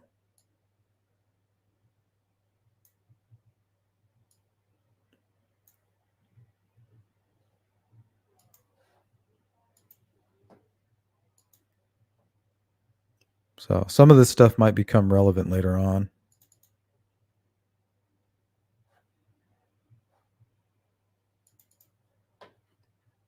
All right. So it looks like we're on Jimmy Duval now. We talked about him briefly when we were talking about Doug.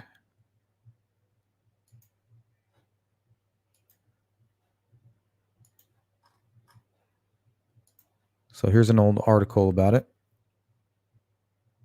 A Kokomo man avoided a criminal trial in Howard Circuit Court Thursday afternoon by pleading guilty to attempting to sexually assault an 11-year-old girl last January. Jimmy Dale Duval submitted his plea prior to opening of testimony in his trial on felony charges of attempted rape. So this is what's going to happen with Richard Allen, right? All the way till the very end, this guy was acting as if he was going to go to a jury trial. But look what he did. Jimmy Dale Duval submitted his plea prior to the opening of testimony in his trial on felony charges of attempted rape, attempted deviant conduct, and criminal confinement. Judge R. Allen Brubaker accepted the plea, but only after he refused to allow Duval to plead guilty, but mentally ill. The latter plea was proposed by Duval's court-appointed attorney, Merrill W. Otterman, during an off-the-record conference with Brubaker and Deputy Prosecutor Rander G. Hainlin in the absence of a jury that was seated Wednesday morning. The judge denied the qualification of mental illness on the basis of psychiatric evaluations. See, it's right out of a playbook, you guys. They have to go for it. Not one case is different than any other. They just follow the playbook.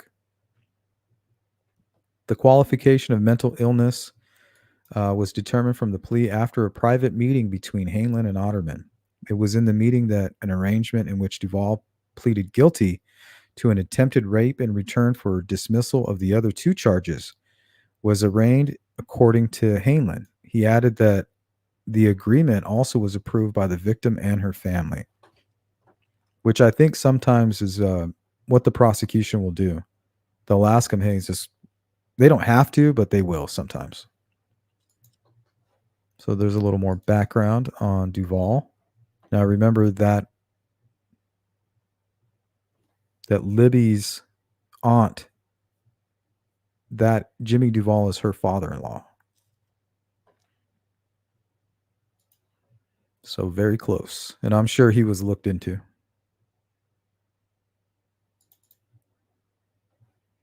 All right, let's take a look at Judge Diener. Richard Allen, the man arrested for the Delphi murders, the same man captured on one of the victim's cell phones. ITMA's Richard Essex took the picture of Allen to state police for an explanation.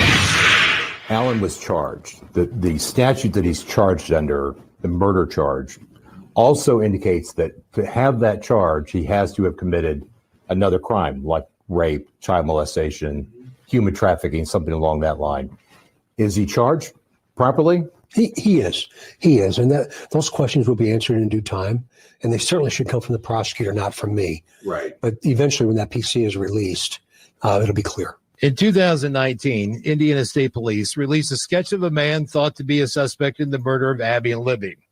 2 years later, investigators released another sketch of a much younger man. That guy and that guy, there's a lot of similarities. How did we get from here to here? Well, I think that, remember, I've said from the very beginning, since 2017, a sketch is a sketch, it's not a photograph.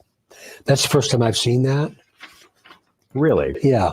And I've also indicated over time that I think once we get to where we are today, we'll be able to look at the similarities of the 2 sketches and make a photograph, which will be Richard Allen. So I think there's a little bit of both. And I don't regret the strategy to do what we did. Since Allen's arrest, Indiana State Police have received more than 300 tips about this case. I asked Carter if they are looking for others. Is there somebody else out there? Right now, we've arrested Richard Allen, and that's what the courts have allowed us to do. We are going to be searching for anyone involved in this case until it's over. That's a yes. And today's no different than that. There's been a lot of activity on this today. Keegan Klein, they had 5. The prosecutor dropped or dismissed 5. I did see that this morning. Is there any correlation between those charges being dropped and the search that was performed in the Wabash River? No, absolutely not. As he, I think he was charged with 30 counts. They've dropped 5. He still has 25. So it's important to report that too. Right. The case has not been dropped against Keegan Klein. I asked Superintendent Carter if Klein had been cooperative, and he declined to discuss Klein any further. Now a new judge must decide whether to unseal the probable cause for Richard Allen. The probable cause, I suspect, is going to answer a lot of questions that I have here and that we talked about on Monday. Will it answer all of our questions? Or is there still... Remember, this case is 2,100 days old, almost. And the facts in their totality will come out at trial. And not until then. I can appreciate the desire for our citizens to have these questions answered. And my response to that is it will come. It will come. But if any of us said something that would be detrimental to the criminal prosecution of the person or persons that killed Abby and Libby, and I was responsible, you should hold me accountable too. Staying with ITM8 now, the judge in the criminal trial of Richard Allen has stepped down from the case. The state Supreme Court announced Judge Benjamin Diener's decision earlier this evening. Now, it comes after he lashed out at a public's bloodlust for information in the case. News 8's Drew Blair has more. Richard Allen, who faces 2 counts of murder in the 2017 killings of Abby Williams and Libby German, has been in the White County Jail since shortly after his first court appearance last week. On Thursday, Carroll County Sheriff Tobe Lesenby asked that Allen be moved to a state prison for safekeeping.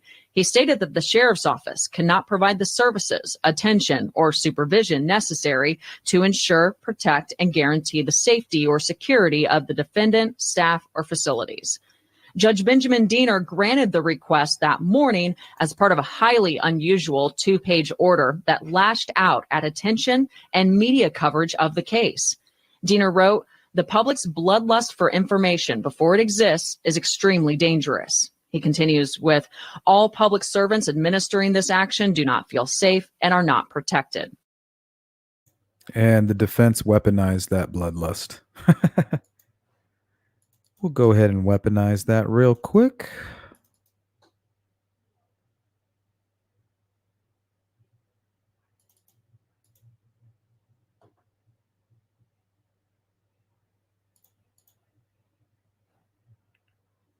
So it's weird that he would approve it and then recuse himself. But I guess he was able to make the decision, okay, I see enough probable cause here. I can judge, I can roll on that, but from here on out, I got to step back.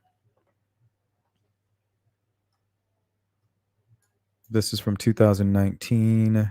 Carroll County Attorney Abigail, so his wife's name is Abby, Huffer Diener and husband Carroll Circuit Court Judge Benjamin Diener, who were chosen to lead this year's Delphi Lions Club Independence Day Parade, were married in 2011. Since that time, the couple, who states they both enjoy children, have a total of 4 children at home and have provided foster care for several more. Ben is very steady, Abby told the comment. I handled the ups and downs of the relationship. Abby is very passionate about kids and the CACA program, Ben added. Abby is the director of the court-appointed Special Advocates program, which trains unpaid volunteers to represent children in placement in court and other proceedings. Abby's parents are Neil and Griffin Anderson and the late Jim Huffer. She graduated from Delphi.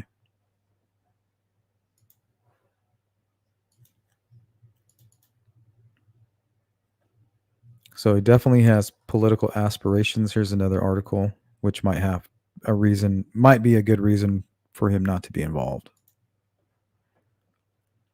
So before he was a judge, private attorney Benjamin Diener, who is challenging Circuit Court Judge Donald Curry in the May 8th primary election, stood alone at the podium Thursday night and answered questions posed because he had no one to debate.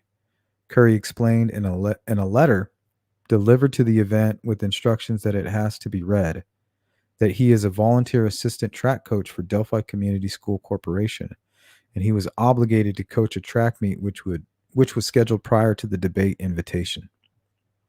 So why'd you accept the invitation? Challenger Ben Diener said, concerning Curry's decision to not attend the debate, that volunteer work does not take precedence over a job. That's a luxury many people cannot afford, Diener said. He likened appearing before the audience members to answer questions to a job interview. I view this as a job interview, Diener told the audience. The voters are going to choose who their circuit court judge will be. Both candidates' attributes need to be weighed and assessed. So he won by default.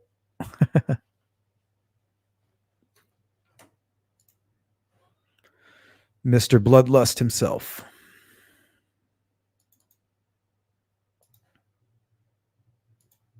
Welcome in, Peggy. Good to see you.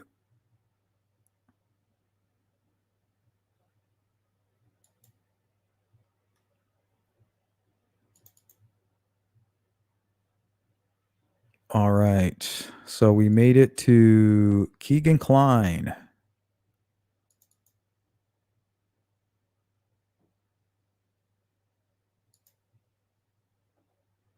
Man, there's too much to go over in this.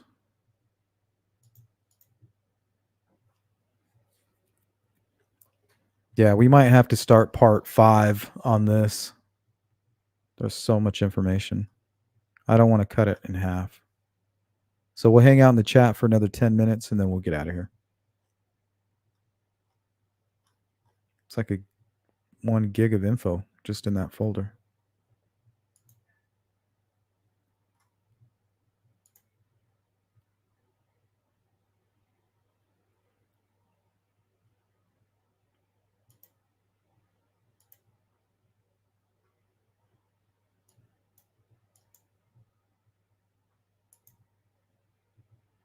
Give me 1 second, Julia.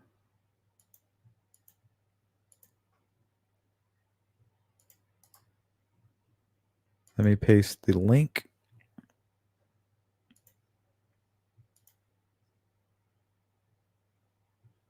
All right, we'll close out the last 15 minutes with the phone call if you want. If not, we'll hang out and chat.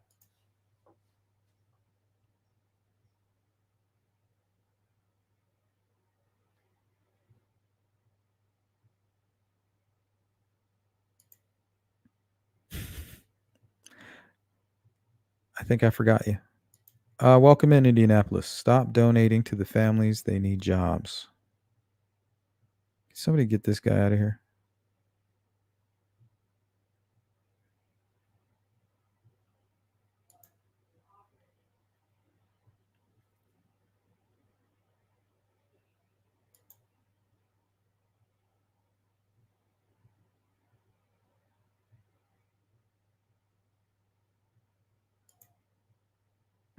Thank you, Saint. Thank you guys for hanging out. Let's welcome Carrie Summers to the Sleuth Crew and Yankee Ghost.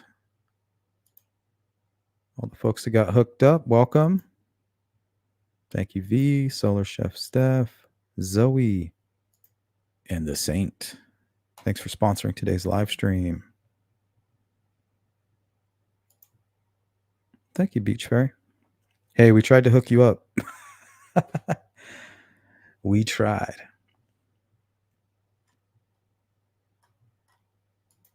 Hey, what's up, Anthony? Good to see you, my friend.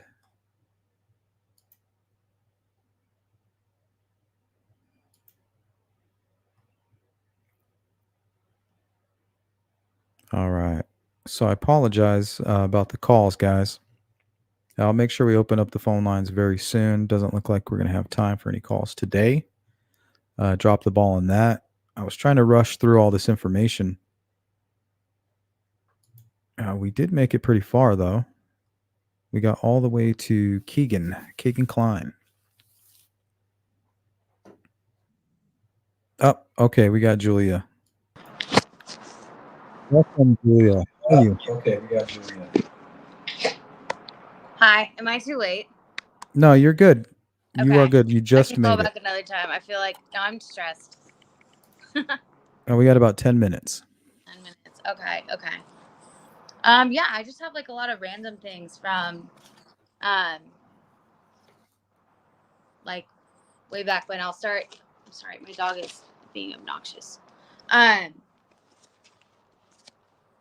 Yeah, so I was looking at the Erskin ticks, and I think I saw like a lot of the things you were saying, like the let me go. Sorry. Like if there was, SA or anything like that, like there's no way he would have known. There's no way he would have been able to like tell if there was any, like I don't know how close he was to the bodies or anything like that. So yeah, I just thought that was really weird, and I think it is like a lot to do with the human element of it. And like when he saw the drag marks of the girls or of somebody, when he said like, "Oh, Abby survived the next day," there's no way he would have known if she did, Yeah, he probably just observed the marks, I think, of Right. being dragged. That's what I was thinking. I was thinking it would have been from the drag marks, and it could have maybe looked like that to, somebody who's not a forensic scientist being like, "Oh, she tried to crawl away or something," when really it was in the opposite direction, and it was just from like the killer dragging her. And it could look like she was covered with leaves at one point and then maybe moved her positioning a little bit and knocked it all down to the side. Yeah, it's very possible. Yeah, I thought that was really interesting how he seemed to have like a very detailed account of it when he really like wasn't. Again, I don't know how close. Yeah, why would he comment on the essay stuff when he? Yeah, that's really weird, and it's it's got an ick factor to it, honestly. Yeah, it does. I agree with that. Yeah, and there's no way. I don't know. I don't like that at all. And there's no way that he would have like seen the report or anything like that. So I'm kind of just wondering, like where he got that from, or if he just straight up made it up completely. I don't know who he was texting also. Yeah, I think it was a little bit of both. I think it's the some truth with him trying to maybe sound like he knows more than he does, or Yeah. trying to put himself in a first responder position when really he was just kind of on the outskirts hearing what was going on, close enough to know more than we did, but not really enough to know exactly what was going on. Right. And that makes sense. I mean, I'm sure a lot of people do that all the time with crime scenes and stuff, or even just car accidents, being like, oh yeah, I was there, I saw what happened, but nobody is put under this big of a spotlight usually, and nobody thinks they are going to be until something, it becomes a case like this one. And also, if you, let's say you bumped into Erskine right after he stumbled upon the crime scene and you asked him what happened, it may be a different story than if you were to bump into him 5 hours later after telling the story a million times, hearing other people's stories, and it kind of growing into this monster. Yeah. So it might be different. Exactly. I agree. And so I don't know if you agree with this or if you think this at all. Do you think he's Richard Allen, or the killer, whoever, is a serial killer or serial killer type?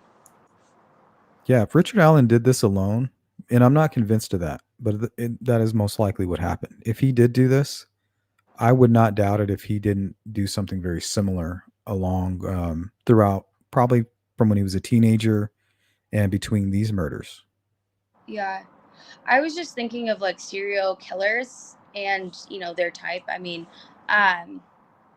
they usually go for, girls or women or people that won't be missed or won't be looked for as quickly. So like, the Green River Killer went for like the prostitutes and just to get a quick kill. They're not concerned with who it is. They don't care, as long as, or I guess with the Green River Killer was more personal. Like he had mommy and stuff. But just in general, like if they just want to kill and want to kill again and not be caught, I feel like they would go for not some wholesome small town teens that is obviously people are going to be looking for within hours.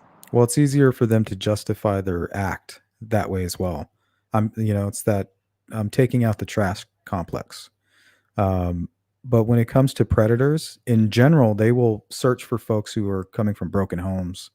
And some of these sickos who have come forward and are under observation and willing to explain, they say that a lot. They look for weak fathers, somebody who won't threaten them, and children who are in broken homes, part of the foster system. The mother and the father don't really pay attention to the kids. Maybe there's a lot of drug use, alcohol abuse, things like that. They will target those people. Right. And pedophilia is like a completely different thing, but it also does play into the part. But with Libby's home life, she was with her grandparents, and I know she didn't have the most stable life with her biological parents, but I just thought it was interesting how and I keep coming back to this, like I don't know how this killer chose them. I strongly feel as if they knew that Abby and Libby would be there at that time, in that general vicinity. And because if not, that would just have to be like the luckiest happenstance ever, just to be like, hey, I'm gonna go like blow off some steam and do what And I why want. risk it? Why risk it? He barely had a window that he couldn't have been aware of. We had a whole group of people, this whole Subaru crew, that showed up right around 3. He must have been right in the middle of whatever he was doing right at that time. So why is he so mad? Why is he so motivated? And why is he taking that risk? I mean, if he was just 10, 15 minutes later, he would be arrested that day. Yeah. So what the hell? Go ahead. I was just saying, what the hell? Who would do that? He's obviously doing it for a reason. Yeah, I think either way, he got really lucky with the timing. That's for sure. Oh, yeah. I think like he had to have known somehow that they would be there, and the motive is what keeps getting me. And I don't know. I really I don't think it's that surprising that if he's a lone killer, that makes sense to me. I don't see like why, you know, because the prosecution seems to have it that they are, to some extent, like they mentioned at some point something about, oh, there's other players, so we can, or there could be other people out there, so that's why we're not releasing this. And I don't know, do you think they actually believe that, and do you think that they have anything to back that up? The prosecution? Yeah. Yes, I believe that they do. And I know in most investigations they say, well, we're not going to eliminate everybody, right? We're not going to say there weren't more folks involved because they don't know until everything's said and done. But that's just something they do as a technicality. Like, oh, Right. we don't want to shoot ourselves in the foot and say nobody else is involved. And then tomorrow we go and interview our suspect and he tells us, well, there's 2 accomplices. Now we look stupid. But I don't think that that's what's going on in this case. I think that they truly believe that there is somebody else involved. And I think that's all the weirdness around trying to keep the information sealed and just doing certain things. Yeah, because they went out of their way to say that, hey, this is why we're keeping it sealed, because there's, like, we believe there could be more players involved. And I mean, that's a blanket statement, so it's not like, I don't know, it Well, could the be. presser too. The presser seemed like it was a statement. They removed the FBI out of there, and they had the U.S. Marshals up on the stands. To me, that was an intimidation. You have the FBI for things like Keegan Klein, right? Him living in a whole nother state. You're going to need the FBI to get, break those jurisdiction, those walls. Yeah. That's what the FBI does. They can reach the arm of the law across state lines when Indiana State Police can't. So why don't they have the FBI up on the stage? Because they don't need them anymore. They've already got everything they need as far as gathering information across state lines. And I almost got the message of now we're on a manhunt. Yeah. I don't know. I could see, I don't know why, like, there's no reason that I have to think that. So I don't think there was more than one killer. And I don't really have like a specific reason or anything to back that up. That's just kind of like the vibe I get from it. But I'm ready to be, I'm prepared to be like proven wrong, obviously. And, but I don't think it's so outlandish to believe that Richard Allen or the killer, whoever, would be able to subdue 2 young girls. Like, they could be, he could be chasing them down the river, and like one goes one way, and say he like knocks out Abby in the river, and she's unconscious. And then again, total speculation. I'm just going off. Well, you're basically saying you can turn 2 victims into one really quickly because it wouldn't be hard to disable a young person. Right. And then he could be like, hey, help me drag her up there, or I'll kill you both, or something like that. And then, of course, anybody in that moment is just going to panic and do what makes the most sense at the time for them. And I don't know that it would have made a difference one way or another if that were the scenario, but that could have been why they were so, their hair was wet too, apparently. That might be a rumor. I'm not sure. So I don't want to go too deep in that, but I just think that there's definitely scenarios where there's absolutely no reason this couldn't have just been done by one person. Like, it's very doable in my opinion. Not only doable, it's most likely what happened. The other stuff is all speculation, and we don't have anything solid to lean any other way. It's just hard to accept because this is such a horrible crime. Yeah. And it seems so motivated, but really maybe Richard Allen doesn't even remember why he did it or what triggered him. He just knows that he did it, and he just has a small or slight recollection of why he might have done it, and it might have been sexually related, but could have been completely out of his mind. Yeah, I just think there has to be some connection. Like, he had to have known they were going to be there somehow, some way. I mean, I know there was other, like, if he has an Anthony Shots connection, that would answer, some of the many questions that there are. Like, I know Libby and Abby's friends were the ones who introduced them to Anthony Shots, I'm pretty sure. So if, say, the killer was on that account talking to the friends and they're like, oh, like a bunch of us are meeting up here, yeah, Libby's gonna be there or whatever, something like that, I feel like that could be a way they would know.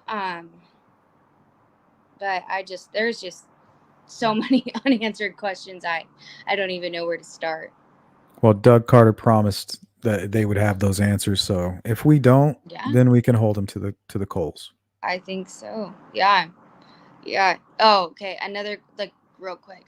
Why do you think that Richard Allen's previous attorney was so, like, vocal about him being innocent? Do you have any thoughts on that one? Yeah, it's the same reason why he was sitting in the courtroom during the contempt hearing, because he didn't know if he was going to be part of the trial still. They could have very well still have gotten rid of Baldwin and Rosie and then kept those guys, Scremin and Libredo. So they're still kind of in the game. They're kind of in the dugout. Oh, okay. Okay, so he's not completely removed from the case totally.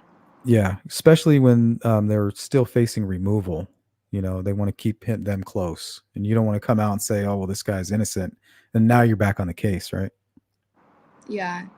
You mean guilty? Or guilty. Okay. Guilty, innocent, whatever. Yeah, Yeah. guilty is what I meant, though. Yeah, I figured. Yeah, no, I thought that was really interesting because I didn't know that there would be, I guess my question would be, like, what would the benefit be for him to actually go out of his way to say that, whether he believed it or not? Like, why would he, like, I don't know, go on air for an interview? I think it's the same reason that he did that. He was trying to show support, but most importantly, he needs his promo too. Oh. He needs his camera time. Get some high profile cases. Mm-hmm. Yeah. Okay. I guess that makes sense in that one. But I just thought that was really strange. Yeah, free advertising. Yeah, I guess so. That's a good point.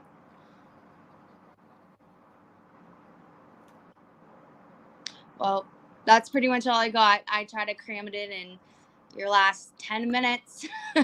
I'm gonna make sure we set up some time to do call-ins, because there's a lot of people that have been emailing me. They want to do call-ins too. So we'll be more organized with it.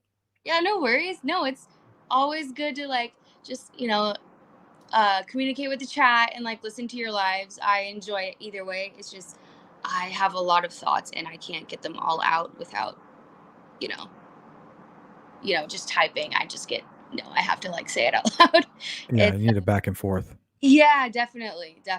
And so, yeah, no, definitely it'd be cool to see more callers too. I know it's typically just me and Chris recently. But, yeah, we've been getting a lot of emails, so. Yeah, well, it sounds like you need to do some more call-ins. Yeah. Yeah. All right. Julia, thank you so much. Anything you want to tell everybody before we get out of here? No, just chat is awesome. I love talking to you all, and I love tuning into your lives, and yeah, more call-ins and more people call in, please. Thanks, Julia. Yeah, thank you. Bye. All right, have a great day.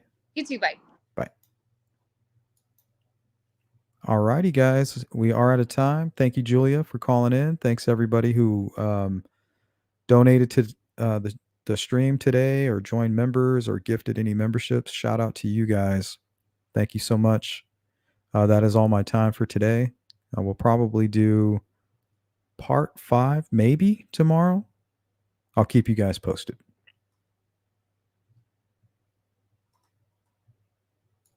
Thank you for watching the Sleuth Intuition channel. If you are part of the replay crew, you know what to do. Drop a comment and let me know what you think. Don't forget to like and subscribe and hit the bell icon to stay in the loop. Sleuth Intuition is 100% crowdfunded. If you want to support me and help my channel grow, here are 3 ways that you can help. Number 1, Cash App. The funds go directly to me without YouTube taking a percentage. Number 2, become a member. Members are by far the leading contributors to my channel. Number 3, hit up the merch shop. Represent the Sleuth crew on these ruthless streets. I want to thank everybody for tuning in to the Sleuth Intuition channel. I'm your host, Patrick Vallejos. Until next time.